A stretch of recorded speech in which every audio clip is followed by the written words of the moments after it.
Quero saudar a igreja com a graça e com a paz do nosso Senhor Jesus Cristo. Amém? Quero também dar as boas-vindas e saudar aqueles que já estão conosco através das redes sociais, no nosso canal YouTube. Você que já nos acompanha, que ainda não é inscrito, inscreva-se no nosso canal, dê o seu like. Nós queremos alcançar muitas vidas através do ministério da nossa igreja, da nossa humilde igreja, mas proclamamos as verdades do Evangelho na esperança de que o Espírito Santo de Deus alcance aquelas vidas por quem Cristo morreu, aquelas vidas que desde a eternidade o Senhor escolheu para si mesmo, e assim nós possamos estar exaltando e glorificando o nome do nosso Deus. Eu quero convidar os meus irmãos aqui no templo e também vocês que nos assistem pelas redes sociais a abrirem a palavra do Senhor na carta que escreveu o apóstolo Paulo aos Efésios, capítulo de número 2, versos de 1 a 10, um texto tradicional, muito lido, muito estudado, um texto muito esclarecedor, e direi aos irmãos a razão pela qual fui movido por Deus a compartilhar esse texto com a igreja do Senhor. Vamos fazer uma leitura. Os irmãos acompanhem a leitura, por favor. Efésios 2, de 1 a 10, o texto sagrado assim nos diz: Ele vos deu vida, estando vós mortos nos vossos delitos e pecados, nos quais andastes outrora, segundo o curso deste mundo, segundo o príncipe da potestade do ar, do Espírito que agora atua nos filhos da desobediência, entre os quais também todos nós andamos outrora, segundo as inclinações da nossa carne, fazendo a vontade da carne e dos pensamentos, e éramos por natureza filhos da ira, como também os demais. Mas Deus, sendo rico em misericórdia, por causa do grande amor com que nos amou, e estando nós mortos em nossos delitos, nos deu vida juntamente com Cristo, pela graça sois salvos. E juntamente com Ele, nos ressuscitou e nos fez assentar nos lugares celestiais em Cristo Jesus, para mostrar nos séculos vindouros a suprema riqueza da sua graça em bondade para conosco em Cristo Jesus. Porque pela graça sois salvos mediante a fé. Isto não vem de vós, é dom de Deus. Não de obras, para que ninguém se glorie, pois somos feitura dele, criados em Cristo Jesus, para boas obras, as quais Deus de antemão preparou, para que andássemos nelas. Oremos mais uma vez. Amado Pai, eis a Tua palavra lida, e nós, Pai, na incumbência de expô-la ao Teu povo, que o Teu Espírito nos traga a iluminação, a capacitação para compreender, e também, Deus, o constrangimento a obedecer. Fala conosco, Senhor, é nossa oração humilde, em nome de Jesus, Teu Filho. Amém. Glória a Deus. Meus irmãos, eu tenho falado e sempre falo isso, e conversando esses dias aqui com Marcão, era eu, Marcão, não sei quem mais ali conversava, e eu dizia que apesar do longo tempo, e já beirando os 60 anos de idade, mas todas as vezes que Deus nos coloca à frente, nós vemos à frente com temor e com tremor literalmente, né? Então, vai diminuindo ao longo do tempo, mas não para, né? Então, eu falava para eles que uma das vezes que eu preguei na minha igreja lá na Bahia, como seminarista, eu tremia tanto que os irmãos que sentavam atrás, né, depois foram comentar que não sabia como é que a minha roupa estava segurando no corpo.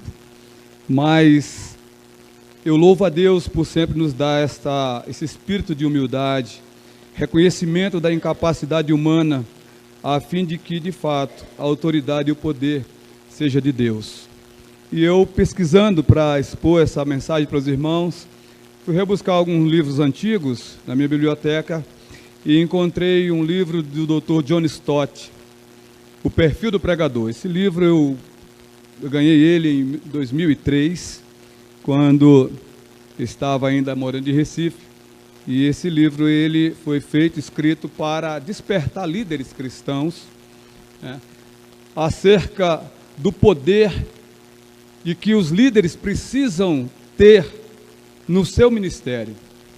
E um dos trechos que eu reservei para a nossa introdução é uma pergunta, né, que ele responde a respeito de quem são os pregadores. Pregadores quem são?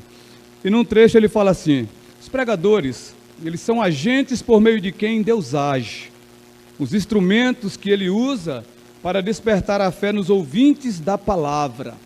Então, esse é o papel. Nós acabamos de ouvir o presbítero Josias, no seu primeiro texto lido, não sei quantos recordam aqui agora, em que o homem de Deus, revestido do poder de Deus, é questionado, é confrontado por uma viúva pobre, num tempo em que o povo estava morrendo de fome pela seca, e aquela mulher que já não tinha nada perde também o seu filho. Então ela confronta o homem de Deus, e o homem de Deus então pega aquela criança sem vida, leva para o seu quarto e clama ao Deus que ungiu o profeta, e pede para que Deus restitua a alma daquela criança. Isso é poder de Deus através daqueles que Deus unge. Então, meus queridos, ainda neste mesmo livro, tem outro texto que eu reservei aqui, que diz o seguinte: a primeira coisa a fazer é lembrar da necessidade urgente e indispensável do poder de Deus na pregação. Espero que estejamos todos vendo com tristeza o espetáculo da impotência da igreja nos dias de hoje. Somos gratos a Deus por estar manifestando o seu poder salvador em algumas partes do mundo, mas em muitas outras, especialmente nas denominações mais antigas, históricas, há pouca evidência de vida ou poder. Vemos grande número de membros, muita atividade social, agenda cheia, mas pouco poder. Aqui na Inglaterra, pelo menos, para ser honesto, a igreja tem muito pouco impacto sobre a vida da nação. A massa do povo ignora o evangelho ou é indiferente a ele. Acham a igreja desatualizada e irrelevante, um vestígio curioso, mas anacrônico do passado. Ele está aqui tratando do poder da igreja para pregadores. Ele está aqui exortando pregadores a uma consagração, a uma revisão do seu ministério. E ele prossegue nessa senda, tratando essa matéria, e continua, abre aspas, consequentemente, não apenas percebemos o mundanismo da igreja, a falta de convicção de pecado e de visão de Deus, o caráter meramente externo de muitos dos nossos cultos, a pequena profundidade de nossos relacionamentos, nossa desobediência no que se refere ao evangelismo e o distanciamento entre nossas vidas e o padrão de mansidão e santidade estabelecidos nas bem-aventuranças. Eu confesso aos meus irmãos que, meditando nessas coisas, eu tenho tremido diante de Deus, eu tenho pedido perdão a Deus. Muitas vezes eu já perguntei a Deus: Senhor, por que o Senhor me chamou para ser presbítero, para ser líder? Por que o Senhor me chamou para ser pregador, para ser um professor de escola dominical? E grande peso, grande responsabilidade. Eu confesso aos irmãos que eu tenho orado a Deus, eu tenho clamado a Deus que me perdoe, porque eu me vejo dentro desse contexto que o Dr. John Stott coloca, e que muitas vezes o meu viver não manifesta esse poder. Grande é a responsabilidade, grande é o empenho, grande é a dedicação, grande tem de ser a comunhão com Deus e o amor pelas almas que perecem, para que possamos exercer o nosso ministério com muita fidelidade, com muita humildade, mas com muita autoridade. Os irmãos me conhecem há alguns anos aqui na comunidade Cidade Satélite e sabem o quanto eu sou apegado à doutrina, à sã doutrina. Porque eu, desde quando o Senhor me despertou e me chamou pela sua graça e me deu o entendimento da sua palavra, do seu plano salvífico, e ao longo dos anos foi me fazendo compreender as bases, as razões da fé, a sustentação da esperança, eu não encontro meios de ensinar à igreja outra coisa que não seja a doutrina sadia, a doutrina que muitas vezes é difícil, muitas vezes você é confrontado, já fui confrontado muitas vezes, mas nós precisamos ter convicção daquilo que Deus nos coloca, nos ensina, e daquilo que precisamos passar para o rebanho de Deus. A sã doutrina e essa responsabilidade, esse zelo, essa dedicação, esse empenho, deve começar pela liderança, mas também deve alcançar os corações do rebanho de Deus, porque todos nós, tanto líderes quanto o povo em geral, fomos chamados para testemunhar ao mundo a fé na qual a nossa esperança está fundamentada. Nesta epístola, meus queridos, o apóstolo Paulo escreve aos Efésios. Ele escreve justamente para combater algo que, sem dúvida alguma, leva uma igreja à impotência, leva a igreja a uma irrelevância. E esse perigo que rondou a igreja do primeiro século, também ronda a igreja desse século.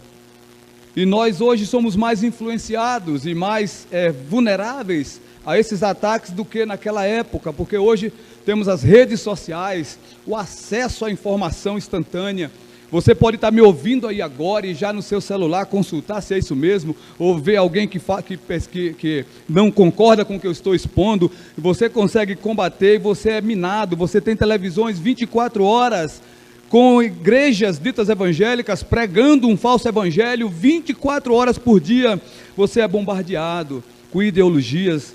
Nós precisamos entender que não só os irmãos do primeiro século, mas nós também precisamos cuidar para não sermos tomados por esses perigos que se chamam falsas doutrinas e doutrinas erradas. Por que eu estou colocando essas duas coisas? Porque uma falsa doutrina é diferente de uma doutrina errada. Nem sempre uma doutrina errada é uma heresia, mas toda falsa doutrina é uma heresia.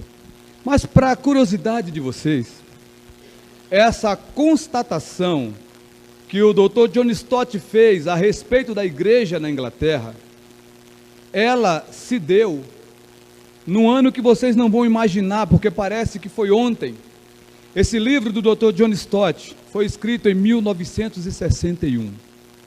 E a primeira edição desse livro no Brasil foi em 1989. Eu queria que você fizesse uma pequena reflexão a respeito do que ele disse, da visão que ele estava tendo da igreja na Inglaterra, e em que ano ele estava tendo essa visão, para que possamos entender o que acontece na Europa hoje.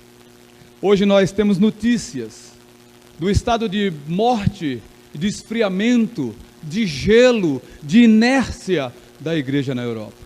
Mas nós estamos em 2024. O Dr. John Stott escreve isso em 1961.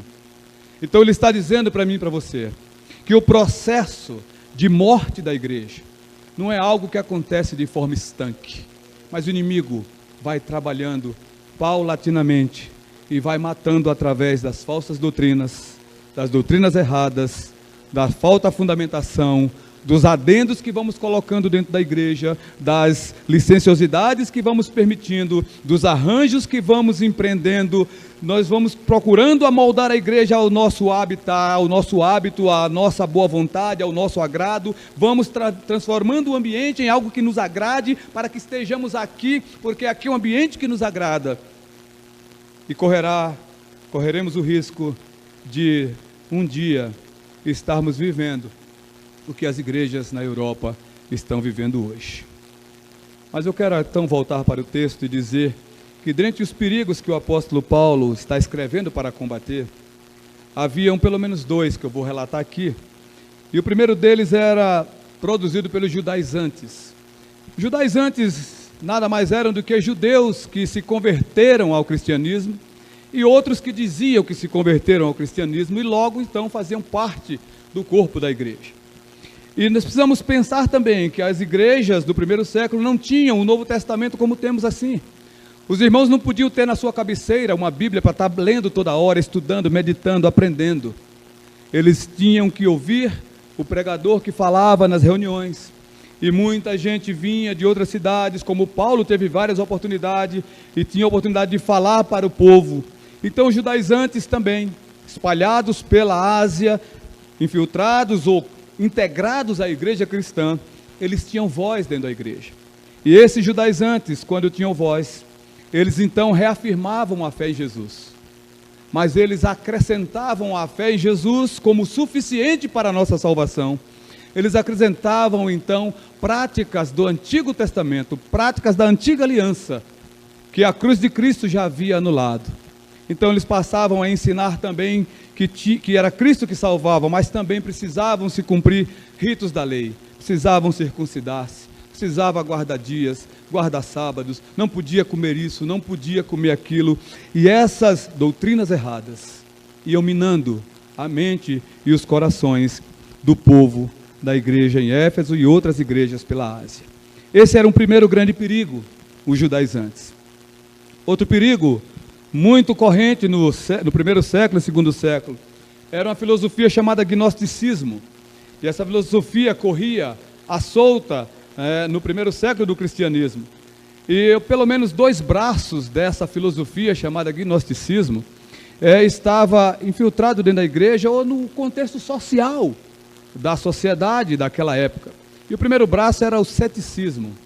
O ceticismo, ele afirmava que o espírito ele não pode atingir a plena certeza da verdade. E com essa doutrina, com esse ensino equivocado, com esse ensino anticristão, eles então colocavam em xeque as mentes dos cristãos. Eles então desestimulavam o cristão pela busca pela verdade absoluta que nós cremos. Cristo é a verdade absoluta. O ceticismo então minava isso e acabava por desmotivar o cristão da busca pela absoluta verdade. Um outro braço dessa filosofia diabólica era o liberalismo. Aqui quem está estudando é Efésios que está sendo estudado aqui com o pastor ou é Gálatas? Na quarta-feira. É Gálatas, né? Mas o pastor já estudou Efésios com os irmãos, e os irmãos sabem que lá em Éfeso era o culto pagão, o paganismo, o politeísmo era reinante na cultura do lugar, e havia até um templo dedicado a uma deusa chamada Diana. E o que é que o liberalismo dizia? Afirmava que o homem deve viver sem regras, sem doutrinas, experimentando todos os prazeres da vida. Ou seja, o homem deve usar livremente o seu livre-arbítrio. Nós precisamos entender então que os cristãos da igreja de Éfeso, gentios, eles vinham desse contexto sociocultural. E eles precisavam então agora serem doutrinados com a doutrina da verdade, mas estavam sendo minados com essas falsas doutrinas, com esses falsos ensinos. E havia então um dualismo de pensamento, um dualismo de ideia, e começou a enfraquecer então a igreja. E Paulo escreve essa carta e exorta os irmãos, como nós podemos ver aqui no capítulo 4, verso 14, quando Paulo diz o seguinte para aqueles irmãos: para que não mais sejamos como meninos agitados de um lado para o outro, levados ao redor por todo o vento de doutrina, pela artimanha dos homens, pela astúcia com que induzem ao erro. Paulo está exortando, alertando: meus irmãos, não ouçam essas falsas doutrinas, não ouçam esses falsos mestres, não ouçam esses falsos ensinamentos, não os guardem nos seus corações. Verso 17, ele fala ainda: isto, portanto, digo, meus irmãos, e no Senhor testifico, que não mais andeis como também andam os gentios, na vaidade dos seus próprios pensamentos. Paulo está pastoreando aquela igreja, ele está como pastor exortando aquela igreja, ele está como pastor trazendo a igreja ao centro, que é Cristo.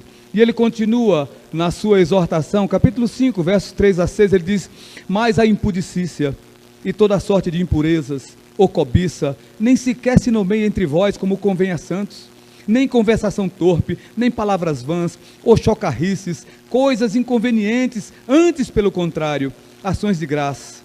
Sabei, pois, isto: nenhum incontinente, ou impuro, ou avarento, ou idólatra tem herança no reino de Cristo e de Deus.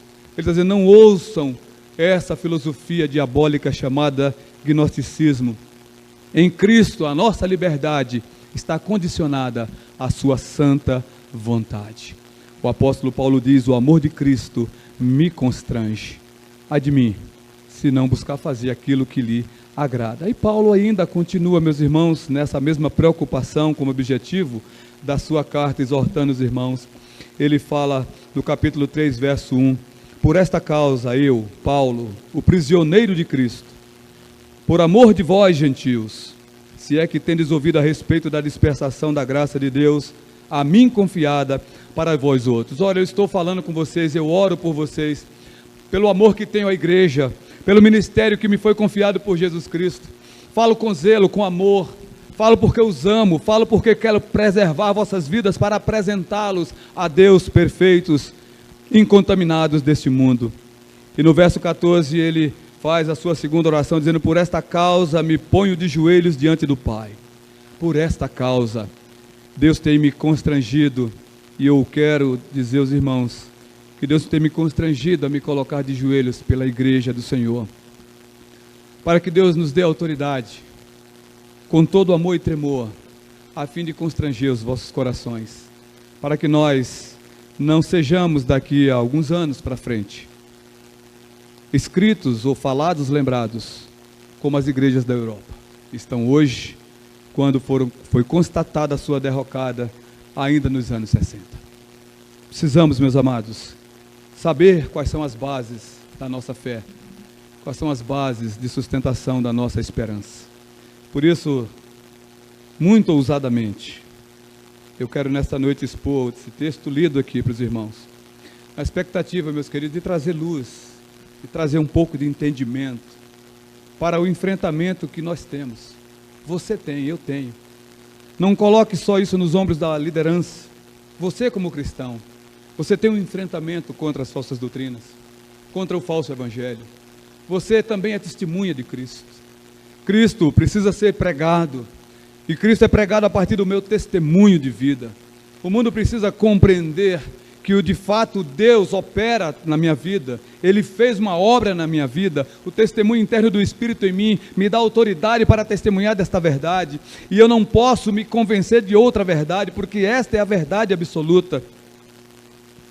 Nós vamos expor esse texto na intenção de fazer derreter os nossos corações e de nos fazer lembrar quais são realmente as bases da nossa esperança. Para que nós possamos deixar, meus amados, de focar apenas em atividades e possamos entender que ser igreja de Cristo vai muito além daquilo que nós temos vivido e pensado e feito. Ninguém, meus queridos, jamais persevera em projeto algum se a motivação não permanecer presente. Vocês concordam com isso? Ninguém persevera em nenhum projeto se a motivação deixar de existir. Não é verdade? Você vai caminhando, você começa bem, em algum momento algo lhe desanima e lhe desmotiva, como foi falado hoje pela manhã, e eu já comecei a louvar a Deus pela manhã, porque eu não combinei nada com o Marcão, e ele trouxe essa reflexão pela manhã, e por isso que eu, quando tomei a palavra, fiz um adendo ao comentário dele, porque essa palavra já estava me incomodando, já estava pronta, esse esboço, iríamos tratar disso. Então a pergunta que nós deveríamos fazer, e eu quero que você faça para você, o que é que motiva você e eu a perseverarmos na carreira cristã? Eu não estou perguntando, meus queridos irmãos e ouvintes, o que motiva você a vir à igreja? Não é isso que eu quero saber.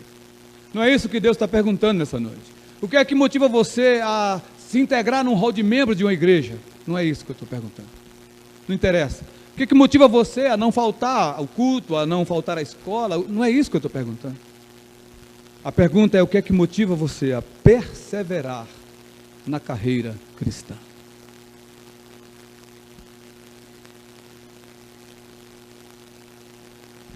Um alemão, na época da Segunda Guerra Mundial, chamado Dietrich Bonhoeffer, era um teólogo, pastor, e vivia nos Estados Unidos.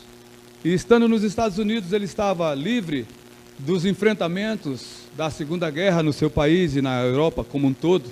Estava livre das atrocidades do Reich, de Hitler.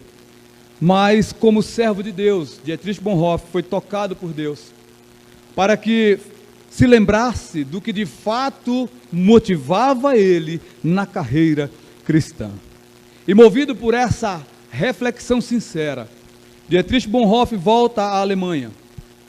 E relatos da história diz que por sua capacidade política, seu carisma, né, ele então retorna à Alemanha e por conta dessa sua atividade contra a política nefasta de Hitler, ele começa então a provocar a ira de Hitler. E por conta disso ele foi exilado em Berlim e proibido não só de falar, como de escrever e de fazer publicações. Mas esse homem de Deus então, certamente, passa a orar a Deus e buscar de Deus estratégias. Porque ele retornou à Alemanha para ser útil ao reino de Deus. Ele não retornou à Alemanha simplesmente para voltar ao seu país. Então, eu creio que Deus tocou no coração daquele homem de Deus. E ele decide mudar a estratégia. Então, ele passa a vestir a camisa do nazismo. Se declara então favorável ao Reich e à política, né, socialista. E é então integrado para trabalhar na agência de inteligência alemã do regime nazista. Mas usado por Deus, o que é que esse homem começa a fazer dentro da sua missão, dentro da agência de inteligência? Todas as mensagens que eram mandadas, circulavam entre as tropas para as ações militares, passavam pela agência de inteligência e na mão dele, ele alterava o teor das mensagens e com isso impedia que certas ações fossem executadas pelo exército nazista de Hitler. E aí conta a história desse homem, vocês podem verificar que com essa ação de Deus e ousada desse homem, milhares de judeus deixaram de ser executados. O que nos motiva a carreira cristã? Em abril de 1945, Bonhoeffer foi descoberto pela Gestapo, a polícia secreta alemã. E como não podia ser diferente, ele foi preso. E para encurtar a história, ele foi enforcado. Mas milhares de vidas de judeus foram poupadas, porque ele não amou a sua própria vida. Porque certamente a motivação da perseverança de Bonhoeffer na carreira cristã tinha fundamentos nas doutrinas dos apóstolos. As suas últimas palavras, abre aspas, não pense que estou infeliz, afinal, o que a felicidade e a infelicidade significam? Elas dependem muito pouco das circunstâncias e muito mais do que se passa dentro de nós. Aleluias. Meus queridos, essa motivação precisa nortear nossa alma. Philip Yancey, em seu livro Maravilhosa Graça, ele faz uma citação também do pastor batista Martin Luther King, todos conhecem, já ouviram falar. Na sua luta pelos direitos civis nos Estados Unidos, quanto sofreu esse homem? Mas Philip Yancey faz a citação de uma frase de Luther King, abre aspas, ele diz, o cristianismo sempre tem insistido que a cruz que levamos precede a coroa que usamos. Paulo aos Filipenses diz, porque vos foi concedida a graça de padecerdes por Cristo, e não somente de crerdes nele. Nada mudou, meus irmãos. Se nós queremos encontrar as verdadeiras motivações, precisamos entender que com Cristo nós estamos neste mundo para viver e também para morrer. A preocupação do apóstolo Paulo também tem sido a nossa preocupação. Portanto, eu só encontrei como meio de exortar, como meio de animar, como meio de avivar o povo de Deus, como meio de avivar em mim mesmo, e de me corrigir, e de me constranger a uma vida mais profunda, eu só encontrei debater ou expor aos irmãos a respeito desse tema. Igreja, passado, presente e futuro. Precisamos lembrar das coisas básicas. E eu queria iniciar essa exposição, meus queridos, lembrando aos irmãos, ou trazendo uma figura muito clara, todo edifício para ser construído começa pela sua fundação. E mesmo quando nós fazemos reformas pode mudar tudo, você pode derrubar uma parede, pode tirar um telhado, mas você não mexe na fundação. A fundação é o sustentáculo permanente daquela edificação. E o que dá fundamentação à nossa existência, à nossa esperança, é a doutrina dos apóstolos do Senhor. Não dos apóstolos desse século, que se dizem apóstolos, mas daqueles que foram testemunhas oculares do Senhor Jesus, e o apóstolo Paulo, a quem Jesus apareceu ressurreto. Fundado na doutrina desses homens que escreveram, pelos quais nos falam hoje. Os apóstolos nos falam pela palavra de Deus, inspirada e escrita para nós. Então, meus amados, fundado nisso, eu quero trazer apenas 3 realidades para que nós possamos compreender a nossa própria condição enquanto igreja: passado, presente e futuro. Então eu queria que você acompanhasse comigo na sua Bíblia. Acompanhe comigo na sua Bíblia. A primeira realidade, mas pode até passar. Não veio como eu queria, porque veio tudo, era um por um. Saiu assim tudo? Já que saiu tudo, não tem segredo. Mas era um por um, não veio desformatado. Mas o primeiro ponto é exatamente esse. No passado, a humanidade fora de Cristo, nos versos de 1 a 3. O que é que Paulo traz à memória daquela igreja? Meus irmãos, vocês precisam saber disso, para que vocês reavivem em vocês o que de fato é a verdade do Evangelho. Paulo está dizendo para aqueles gentios, Paulo escreve essa carta e está falando da união com Cristo, tanto de judeus quanto de gregos. Paulo está falando que em Cristo agora não há mais separação, não há mais um Deus de judeus, um Deus de gentios, mas um só Deus, uma igreja única. E ele então começa a falar da condição da humanidade caída, fora de Cristo, que acomete tanto a judeus quanto a gentios. E para você que está na internet, se não compreende, quando nós falarmos gentios, nós estamos nos referindo a toda a raça humana que não é judeu, que não é da nação de Israel. Nós somos chamados de gentios. Então aqui é uma distinção, mas todos na mesma condição. E Paulo então começa a dizer para aqueles irmãos, para que eles entendam e se animem na fundamentação da sua verdade, da sua esperança em Cristo.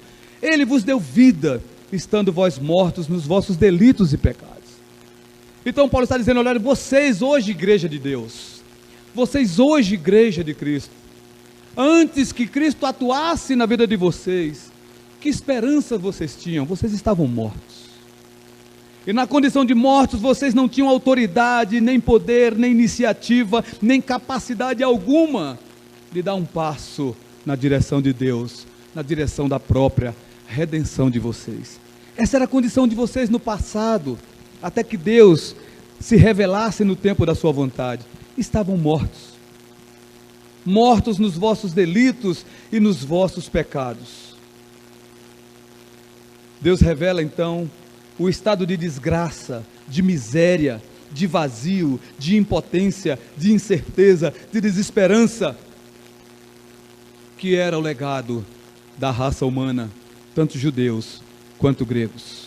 Livre-arbítrio, ele pode comer, vestir, trabalhar, ser alegre, viajar, se profissionalizar, casar, ter filhos, tudo isso ele pode fazer, mas ele continuará morto espiritualmente, porque espiritualmente ele não tem condições de dar um passo sequer na direção do Redentor Jesus. Porém, eles não têm condições de reproduzirem Cristo, de irem a Cristo, de se renderem a Cristo, de serem iluminados, de serem resgatados, de serem libertados, de serem vivificados. Não há, porque estão mortos dos seus delitos e pecados. Essa é a condição que Paulo coloca para aquela igreja, para que ela se lembre disso, e isso possa servir de motivação para uma vida cristã autêntica. Lembrem disso, quando vocês estiverem querendo se desanimar, lembrem da obra realizada em vocês. Quem eram vocês no passado?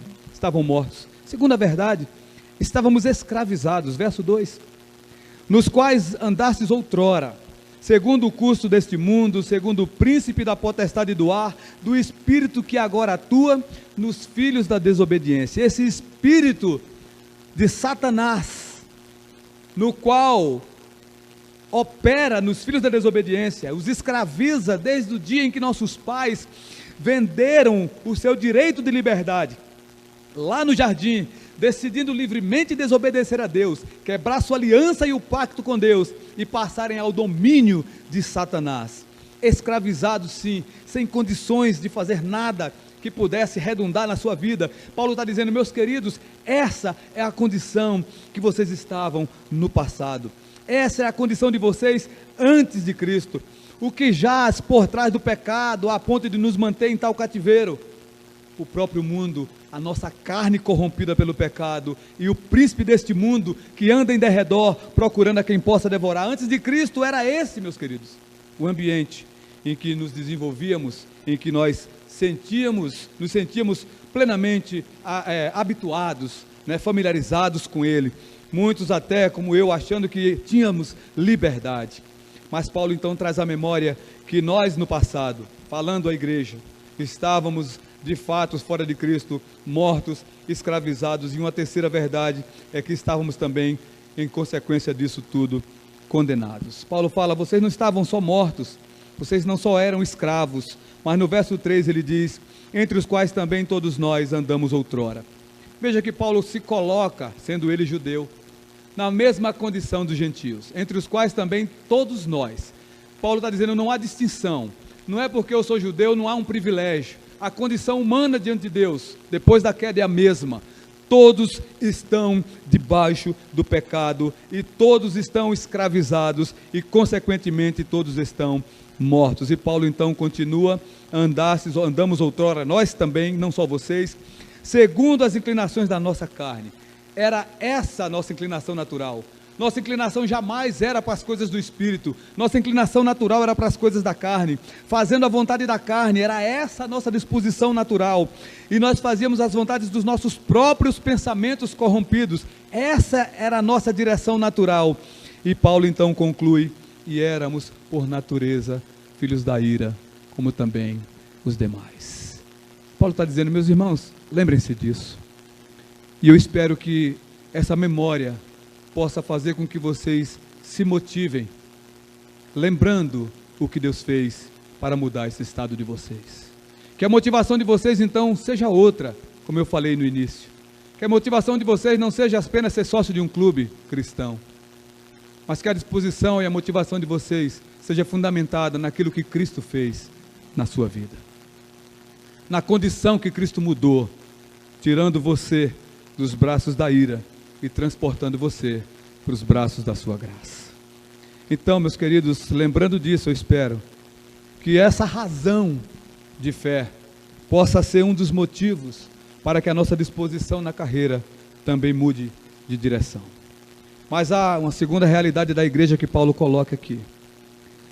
A realidade presente. Paulo falou da realidade do passado, antes da intervenção dele, divina.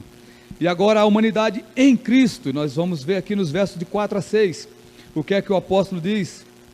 Para interromper esse processo danoso, para parar esse processo de putrefação natural, Cristo então se apresenta como sal que salga. E essa figura é muito linda, é muito interessante. Quando você pega uma carne fresca, de um animal que já foi abatido, sabemos que aquela carne já começou a se decompor. E para que ela seja alterado a rapidez com que se deteriora, nós usamos o sal. E o sal tem o poder de interromper o processo de putrefação. Nós estávamos nesse processo, caminhando, como eu disse de manhã, sem freio na banguela, rumo ao abismo eterno. E nada poderia impedir que chegássemos no nosso objetivo, que era a morte eterna. Mas o verso 4 começa dizendo: mais Deus, vírgula. Esse mais Deus é a interjeição, é a intervenção de Deus na história, na sua história e na minha história.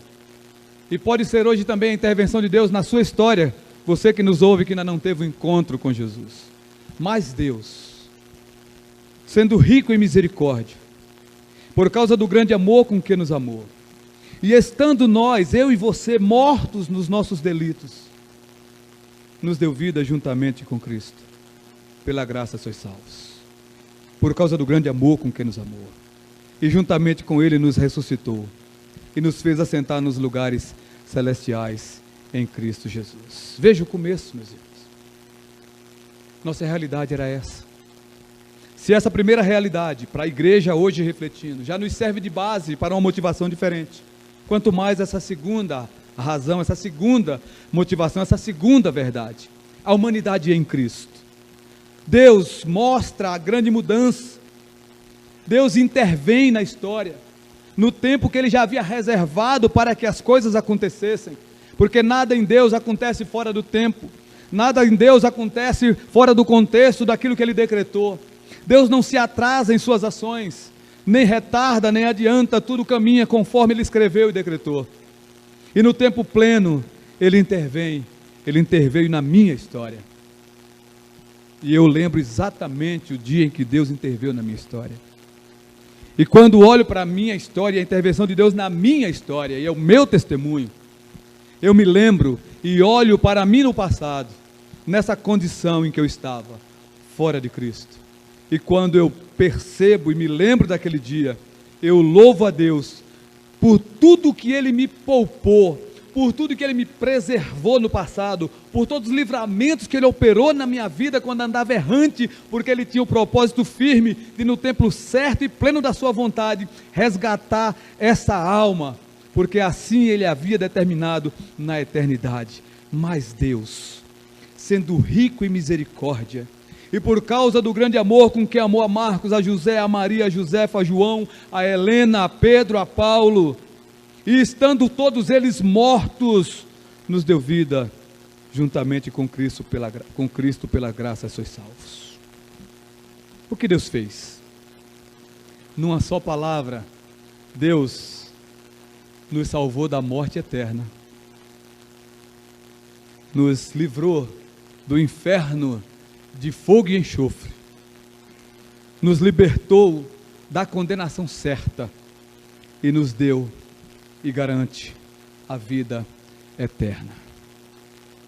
Mas vem uma segunda pergunta ainda dentro desta realidade: por que Deus fez? Muitas vezes a gente pergunta isso, talvez alguns não perguntem isso. Para responder isso dentro desses versículos, Paulo coloca pelo menos 4 razões por que Deus fez. Nesse ponto nós vamos falar 3 delas e no ponto seguinte falaremos a 4ª. Paulo reúne pelo menos 4. A primeira, está na primeira parte do verso 4.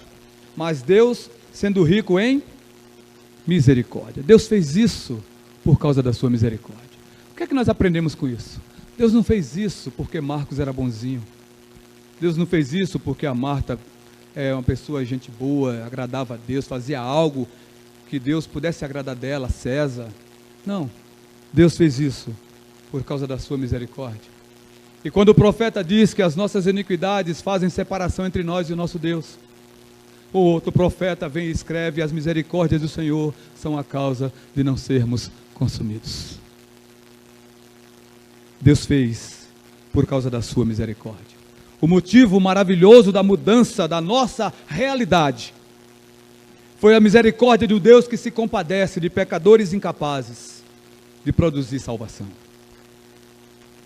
Segundo motivo pelo qual Deus fez, ainda está no verso 4, por causa da sua misericórdia, sendo rico em misericórdia, e por causa do grande amor com que nos amou. Segundo lugar, Deus fez porque Deus tem um amor tão grande, indizível, incomparável, que nós não podemos mensurar. E foi por causa desse grande amor que Deus então escreveu nomes de pecadores como eu e você no livro da vida, e estabeleceu um plano em um dia em que haveria de nos resgatar, em que haveria de mudar o nosso passado para esse presente agora em Cristo. Conforme encontramos isso em toda a Escritura, a promessa de Deus. Mas há uma terceira realidade, uma verdade pela qual Deus fez isso, nos versos 5 a 8. E estando nós mortos em nossos delitos, nos deu vida juntamente com Cristo, pela graça sois salvos. Nós já falamos aqui muitas vezes que misericórdia é o ato de Deus através do qual Ele deixa de nos dar o que nós merecemos. E a sua graça, por outro lado, é quando Deus, além de não nos dar o que nós merecemos, Ele nos dá o que nós não merecemos. E pela sua misericórdia, pelo seu infinito e grande amor, Deus operou a sua graça para promover e para prover perdão para nós, salvação para nós. E isso custou a vida do seu próprio filho. E o apóstolo Paulo, para dar a você e a mim a segurança dessa salvação, Paulo diz: aquele que não poupou o seu próprio filho, antes por todos nós o entregou, certamente não nos dará com ele graciosamente todas as coisas. Que motivação você precisa para prosseguir em fidelidade na carreira cristã? Em terceiro lugar, meus queridos, terceiro ponto: um só em Cristo. Primeiro ponto, igreja fora de Cristo, a humanidade fora de Cristo. Segundo ponto, a humanidade em Cristo. E o segundo, e o terceiro e último ponto, um só em Cristo. Qual o propósito? Qual o propósito? Os versos de 7 a 10, Paulo então nos revela esse propósito. Mas antes de falar do propósito, eu vou tentar responder a pergunta que a gente precisa fazer: qual a minha participação nisso? Né? Qual a minha participação nisso? Tem muita gente que acha que ajuda a Deus nesse processo, né? Muita gente que acha que participa nesse processo, né, Wesley? Tem muita gente que acha que faz alguma coisa para Deus ou para merecer essa salvação, né? Inclusive cristãos. Estou falando de doutrinas outras, fora do cristianismo, não, mas entre cristãos há uma corrente que imagina isso. Mas o verso 8 desse texto diz assim: porque pela graça sois salvos, mediante a fé. Mas para o nosso consolo, Paulo continua dizendo: e isto não vem de vós, é dom de Deus. O desejo e a determinação de Deus em resgatar você e eu da morte eterna. O desejo e o poder de Deus em trazer a luz, em trazer à existência a sua e a minha redenção.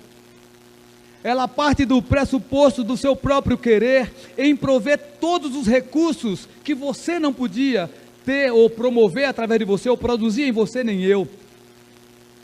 Inclusive a fé, pela qual você vai a Cristo. Paulo diz: não vem de você, é um dom de Deus. Até a fé que hoje brota no meu coração e do seu, foi gestado no seu e no meu coração, pelo poder, pela iniciativa, pela ação poderosa do nosso Deus.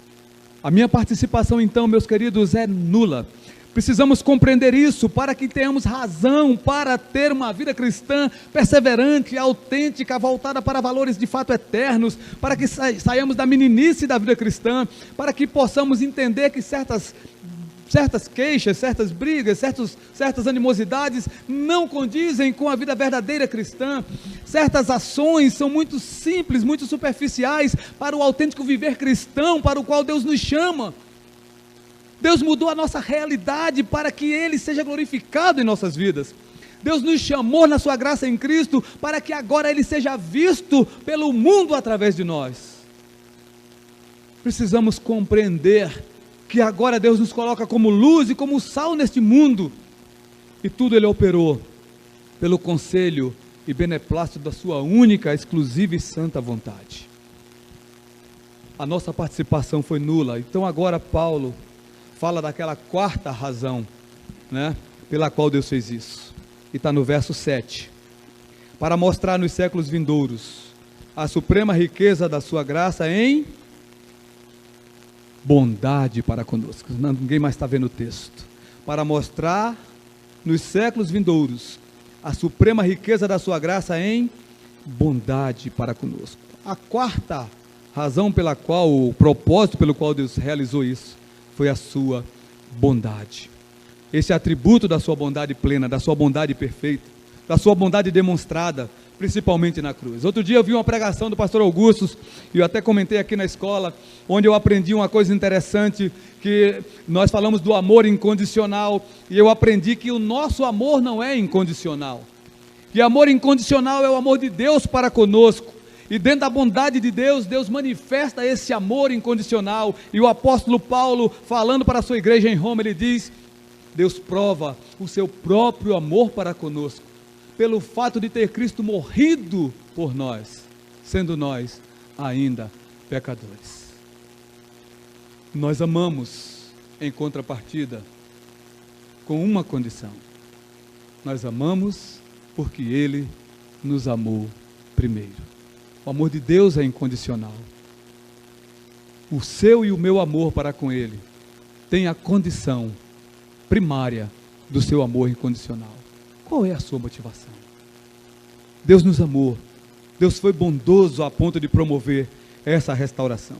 Quando Deus ressuscitou e exaltou a Cristo, Deus estava demonstrando então ali a suprema grandeza do seu poder. Paulo escreve isso aqui no capítulo 1, versos 19 e 20. E qual a suprema grandeza do seu poder para com os que cremos, segundo a eficácia da força do seu poder, o qual exerceu ele, Deus, em Cristo, ressuscitando dentre os mortos e fazendo-o assentar à sua direita nos lugares celestiais. Deus ressuscitou a Cristo para a nossa justificação.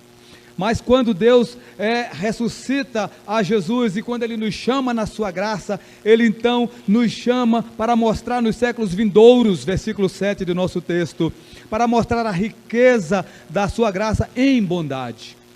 Ao ressuscitar Cristo, Ele mostra a suprema riqueza do seu poder, e ao nos regenerar, Ele mostra a suprema grandeza da sua graça em bondade para conosco. Meus queridos, fomos então vivificados por Jesus, regenerados por Jesus, restaurados por Jesus e adotados por Deus em Cristo com um propósito, um só em Cristo.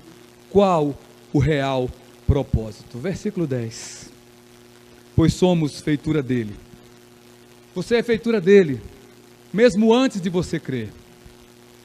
As obras para as quais Deus lhe chama para executar, já estavam preparadas antes dele lhe chamar. Quando você estava na condição da igreja fora de Cristo, as obras já estavam estabelecidas. Somos feitura dele, criados em Cristo Jesus para as boas obras, ou para boas obras. O propósito de Deus é que pratiquemos boas obras, não que nós listamos, não que nós estabelecemos, mas obras que Ele já estabelece em Sua palavra, para que nós andemos nelas, para as quais Deus nos tem chamado, obras as quais Ele preparou de antemão, para que nelas nós andássemos. Meus amados, eu estou trazendo essa reflexão, com o objetivo, como falei no início, de nos lembrarmos de heróis da fé, como eu citei esses dois, Dietrich Bonhoeffer, citei também Martin Luther King, podíamos citar outros dos nossos dias, porque os do passado da Escritura nós já sabemos. Temos Dona Irena Sandler, quantos já viram o filme dela? Quantas crianças judias ela salvou? Quantas crianças judias ela salvou?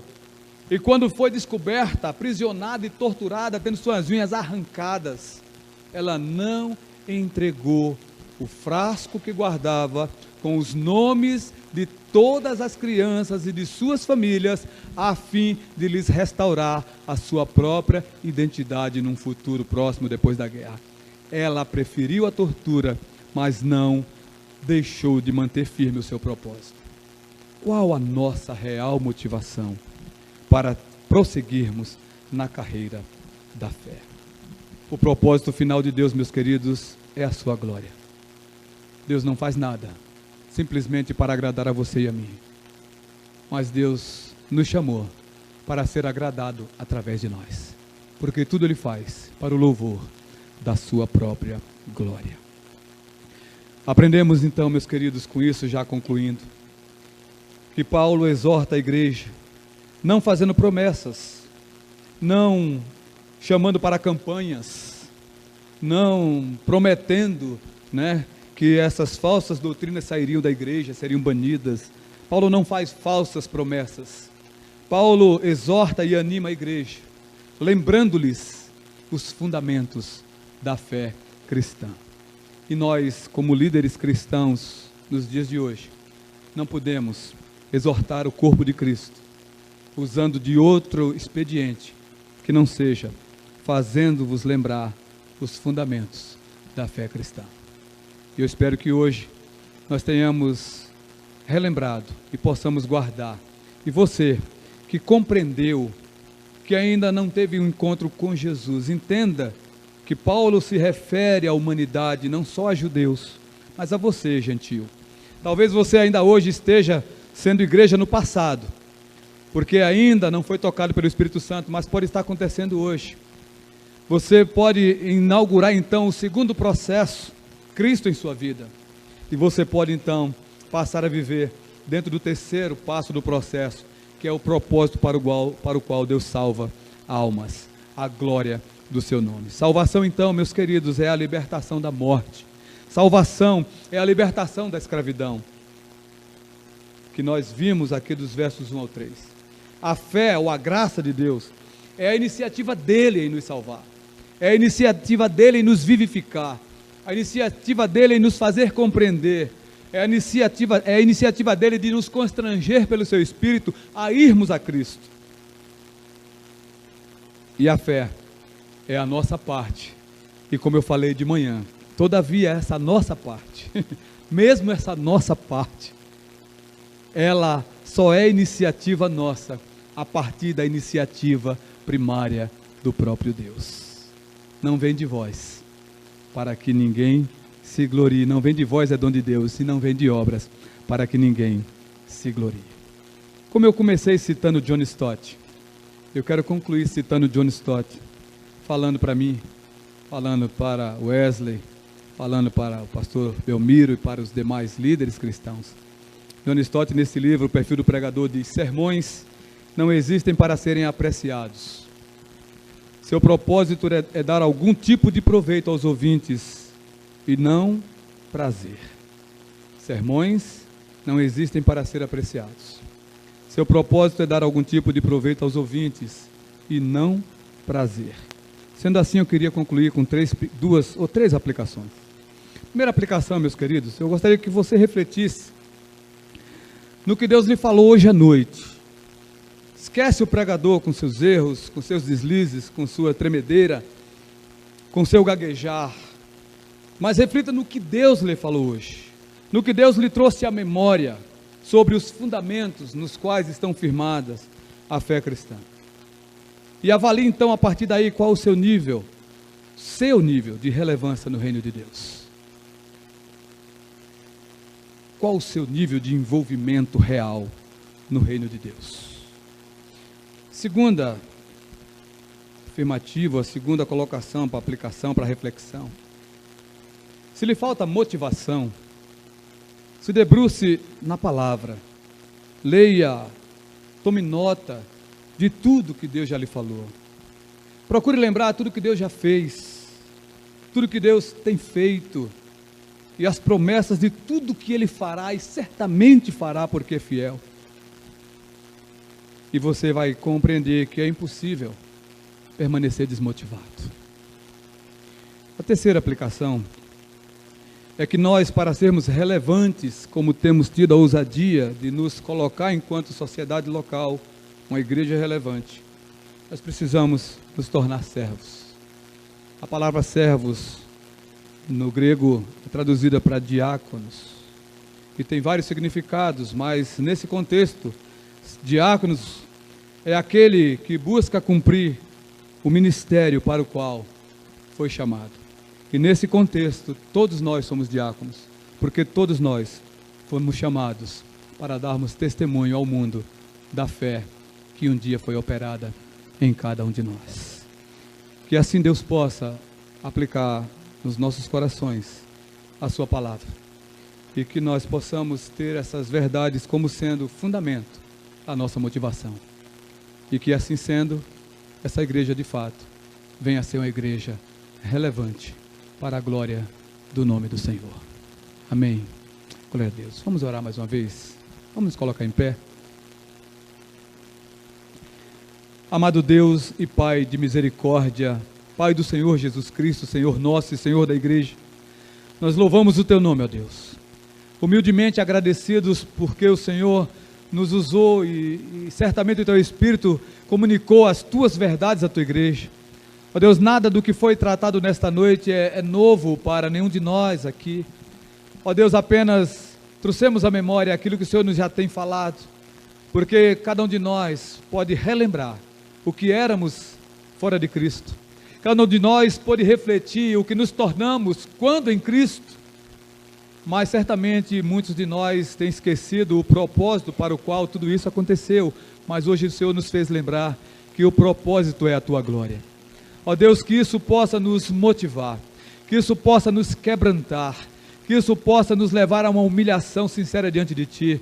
Ó Deus, como disse um dia desse o pastor Hernandes, que nós possamos deixar de confessar pecados, ó Deus, no atacado, quando os cometemos no varejo.